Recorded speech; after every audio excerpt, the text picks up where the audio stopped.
जी, तो अभी हम प्रॉब्लम नंबर 3 देखते हैं।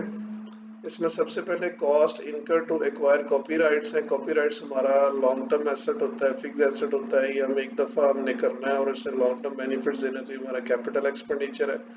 तो इसको हमने लिखा कैपिटल एक्सपेंडिचर और आगे हमने लिखा because cost incur to acquire, यानी बिकॉज लिखा और आगे वही ट्रांजैक्शन की वर्डिंग लिखी और लिखा is of non recurring nature and provides benefits for more than 1 year. उसके बाद हम देखते हैं, हमारे पास है जी रजिस्टर बी, हमारे पास है रजिस्ट्रेशन ऑफ कॉपीराइट्स। तो कॉपीराइट्स की रजिस्ट्रेशन भी हम एक दफ़ा करवाते हैं, ये भी हमारा कैपिटल एक्सपेंडिचर है। इसको हमने लिखा nature of transaction capital expenditure और आगे रीजन में लिखा बिकॉज रजिस्ट्रेशन ऑफ कॉपीराइट्स, आगे वही बात is of non recurring nature and provides benefits for more than 1 year. उसके बाद आगे चलते हैं, सी हमने देखा registration charge of newly purchase car for business. Business के लिए नई कार परचेज की है, उसकी रजिस्ट्रेशन करवाई है। तो कार की रजिस्ट्रेशन एक ही दफ़ा हमने करवाई है और उसके अगेंस्ट फायदे हमने लॉन्ग टर्म पीरियड में लेने हैं, तो ये हमारा कैपिटल एक्सपेंडिचर है। तो इसको हमने लिखा जी कैपिटल एक्सपेंडिचर और आगे लिखा बिकॉज, उसके बाद सारी ट्रांजैक्शन की वर्डिंग लिखी और लिखा is of non recurring nature and provides benefits for more than 1 year. उसके बाद आगे डी की तरफ चलते हैं, replacement of tyres of truck.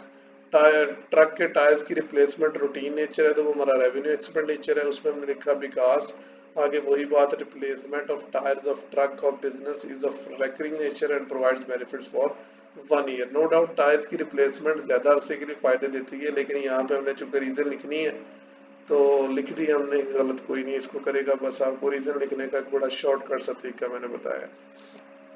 ई की तरफ बढ़ते हैं, change of engine oil of A truck being use in business. Business में जो ट्रक यूज हो रहा है उसका इंजन ऑयल हमने चेंज करवाया है। तो इंजन ऑयल चेंज करवाना भी हमारा रूटीन नेचर की बात है, रेवेन्यू एक्सपेंडिचर है। तो हमने लिखा because change of engine oil of truck being use in business, वही बात जो ट्रांजैक्शन में लिखी हुई है, इज ऑफ रूटीन नेचर, ये रूटीन नेचर का है। And provides benefits for short period, और शॉर्ट पीरियड के लिए बेनिफिट्स प्रोवाइड करता है। उसके बाद हम आगे चलते हैं, आगे हमारे पास एफ है wages paid foundation of plant and machinery. अच्छा, प्लांट एंड मशीनरी की बुनियाद बनाने के लिए उजरत हमने अदा की है। प्लांट एंड मशीनरी हमारा फिक्स एसेट है, फिक्स एसेट के ऊपर जो भी खर्चा होगा वो हमारा कैपिटल एक्सपेंडिचर होगा।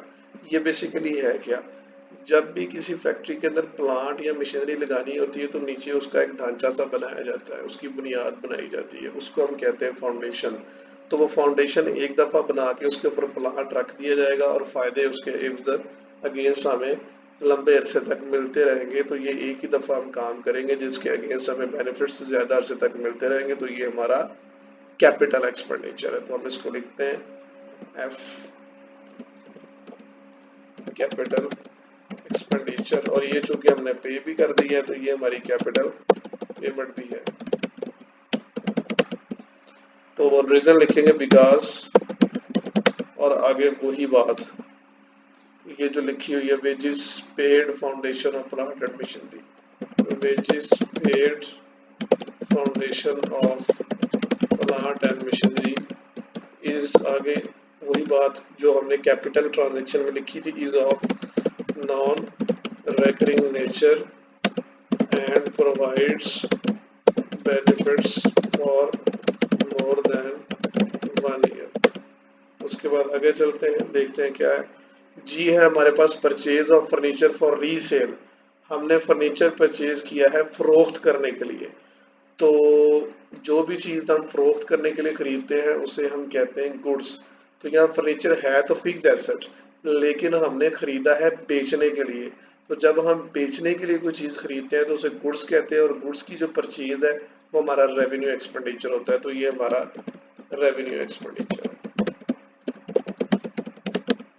और रीजन लिखते हैं because purchase of furniture for resale, आगे इज ऑफ, अब ये रूटीन नेचर की बात है। फर्नीचर बेचने के लिए खरीदना रूटीन नेचर की बात है, इस्तेमाल के लिए खरीदेंगे कभी कभी, लेकिन बेचने के लिए खरीदना तो हम, हमारा काम ही अब ये है कि फर्नीचर, अब इस बिजनेस में काम ये है कि फर्नीचर खरीदना और बेचना। तो उसने फर्नीचर खरीदा है बेचने के लिए, तो रेवेन्यू एक्सपेंडिचर लिखेंगे is of recurring nature and provides benefits for short period। आगे चलते हैं। Repair expense paid for equipment damage during unpacking. जी, इक्विपमेंट आपने कहीं से मंगवाया, खरीदा, उसकी अनपैकिंग की, उसकी अनपैकिंग के दौरान वो डैमेज हो गया, वो तबाह हो गया, उसको नुकसान हो गया। मैं रिपीट करता हूँ कि हमने एक इक्विपमेंट परचेज किया, वो इक्विपमेंट जब हमने उसकी पैकिंग खोली, उसको अनपैक किया, तो अनपैकिंग के दौरान वो हो गया डैमेज, तबाह हो गया। जब वो तबाह हो गया तो उसको रिपेयर करवाने पे हमारा एक्सपेंस आया है, उसको रिपेयर करवाने पे हमारा एक्सपेंस आया है।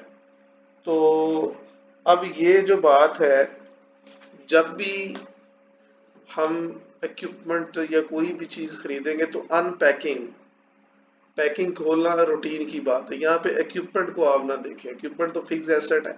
जो भी हम फिक्स एसेट खरीदेंगे उसकी अनपैकिंग रूटीन की बात है। और अनपैकिंग के दौरान अगर डैमेज हो जाए तो रिपेयर करवाना होता है, तो रिपेयर करवाना भी रूटीन की फिर बात हो गई। अगर अनपैकिंग रूटीन की बात है तो अगर फर्ज करें कि अनपैकिंग की वजह से वो डैमेज हो गया है तो उस पर रिपेयर एक्सपेंस है, और रिपेयर एक्सपेंस होता ही रूटीन का है, रूटीन नेचर का खर्चा होता है। रिपेयर एक्सपेंस रूटीन नेचर का इवेंट है, तो ये हमारा रेवेन्यू एक्सपेंडिचर भी है और रेवेन्यू पेमेंट भी है। रेवेन्यू एक्सपेंडिचर, क्योंकि ये पे कर दिया है तो रेवेन्यू पेमेंट लिखेंगे, बिकॉज यही वर्डिंग लिखेंगे, रिपेयर एक्सपेंस पेड फॉर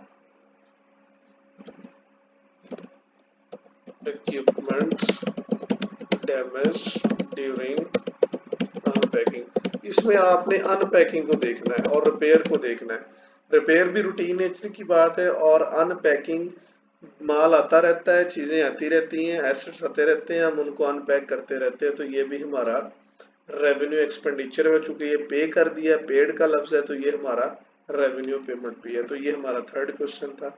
उम्मीद है आपको समझ आई होगी। Thank you very much.